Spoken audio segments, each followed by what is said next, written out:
Здравствуйте မင်္ဂလာပါဒီနေ့ချက်မှုကရုရှားလိုတောင်းပန်နီးလေးနီးကိုတင်ပေးသွားမှာဖြစ်ပါတယ်ပထမတစ်မျိုးက извините извините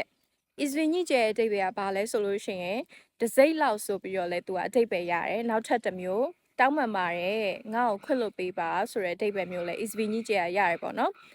အဲ့လိုပဲအဓိပ္ပာယ်အတူတူကို၄မျိုးပြောလို့ရပါတယ်ပထမတစ်မျိုးကတော့ извините ပေါ့နော်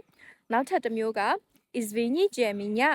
извините меня меня ဆိုတာငါ့ကိုဆိုတဲ့အဓိပ္ပာယ်ပေါ့နော်တစိမ့်လောက်ပါငါတောင်းပန်ပါတယ်ငါ့ကိုခွင့်လွှတ်ပေးပါဆိုတဲ့အဓိပ္ပာယ်ပါပဲပထမတစ်မျိုးပြန်ပြောမယ်နော် извините ဒုတိယတစ်မျိုးက извините меня တတိယတစ်မျိုး извини извини လွယ်လွယ်လေးနော်နောက်ဆုံးတစ်မျိုးကတော့ извини пожалуйста извини пожалуйста ဒါဆိုရင်ဒီနေ့ရုရှားလိုတစိမ့်လောက်တောင်းပန်ပါတယ်ငါ့ကိုခွင့်လွှတ်ပေးပါဆိုတာကို၄မျိုးသင်ပေးလိုက်တာဖြစ်ပါတယ်Пока-пока, спасибо. Хорошего дня. ကောင်းသောလေးလေးတစ်နေ့ဖြစ်ပါစေရှင်